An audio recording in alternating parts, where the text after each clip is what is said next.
Now we're in the Christmas season. Yes, we Now are. I'm feeling it. And you know what? All of the joy can be really knocked out of your holiday season if the fire department has to be called to your home for a crisis. That never makes for a magical Christmas. No. Captain Barrett Baker is here to make sure that doesn't happen with some do's and don'ts for your Christmas tree. Good morning. Thank you. You look like a Christmas tree today. I'm feeling quite illuminated, but that was really a bah humbug to start the segment.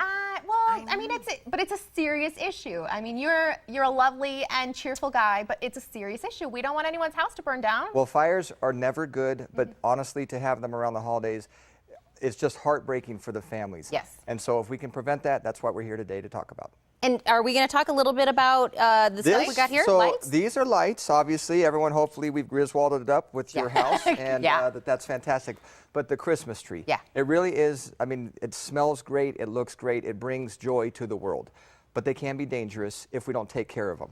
So some of the real basics when it comes to your Christmas tree, if you go with the live one, what does it need? It's not a camel, so we need to water it, right? Thank you for that I mean, deciphering for us. humans and Christmas trees, we're very similar. We need water on a daily basis. Are we that similar? Exactly. Some of it, So water the Christmas tree every day, okay? Because that's going to basically keep it moist. A dry tree is a dangerous tree, but if you keep it wet, then you're going to have a better chance that it doesn't dry out. To top on to that, though, location is important with your Christmas tree. Keep it away from the things that are going to dry it out quicker, which would be basically your heating vents, the fireplace, if you use a space heater. Those would, that's good for warming us up, but we don't really want the tree warmed up.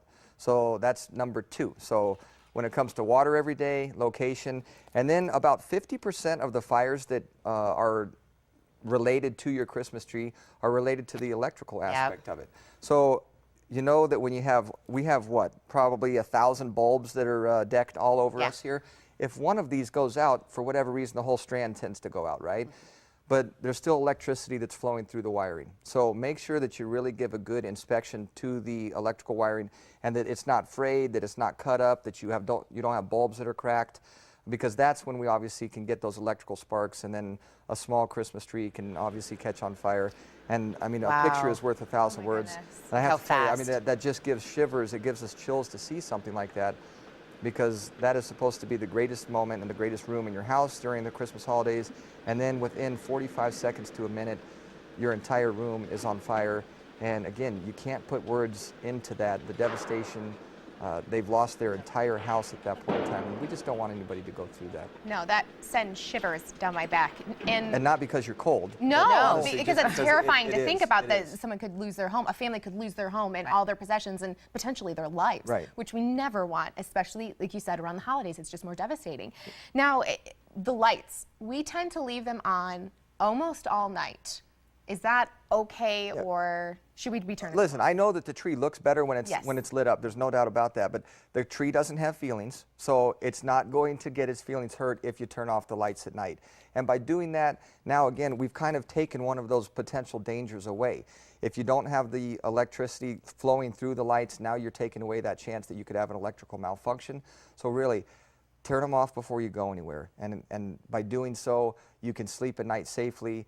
Make sure you have your smoke alarms, obviously, because just in case you did leave them on Christmas Eve, so Santa knows exactly where to put the presents, then that's an important step. But make sure you have working smoke alarms too. So, I mean, really the fundamentals, make sure it's watered, make sure it's in the right spot, turn off the lights. And then any tree can last about 4 weeks generally. So depending on when you purchase that Christmas tree, it is going to dry out eventually regardless of how much water you put into it. After Christmas, we really have to start thinking about getting that out of the house because it's going to dry up. And again, a dry tree is that's the one when it starts to get very dangerous. So between Christmas and New Year's, make that your New Year's resolution to get it out as quickly as possible and take it to the city, because we can recycle those, and it's a good program. And we don't want people just to think, so I know we're talking a lot about live trees, but we don't want people that have fake trees to think that they're completely out of the clear, that nothing can happen. And so many of the artificial trees, and they don't smell as good. I understand that, but they're making things for that now. But yeah, they're already pre-lit, and they have the same electrical wiring. And again, the electrical wiring, that's the one thing that we can have the malfunctions with. So you're not out of the woods with that. Some of the same things. And one of the things that I have never seen it, but I've read about it, and live candles, or lit candles on a live tree. Yes. Oh, no. Okay? there's not or much even that we, near. Exactly. There's really, I hope there's nothing more that we need to say about that, but when you have an open flame close to a Christmas tree, that's a no. That's Ebenezer Scrooge-ish right there. I can't say that. Let's try that again. That is. That's Ebenezer Scrooge-ish. Ish. Ish. There we go. I got it on the got second it. time. Too bad it's live. Just making there's no take two here, there's- Barrett. No. Thank you for stopping by. Again, if you even think that there's something that's going on, give the guys a call over at the fire department. They will come and make sure that you guys are safe. We don't want any tragedies over this time of year. And for more information and safety tips, you can also go on to fire.tucsonaz.gov. Barrett, thank you so much. Happy holidays, Merry Christmas, be safe. Happy holidays to you Thanks. as well. Be safe.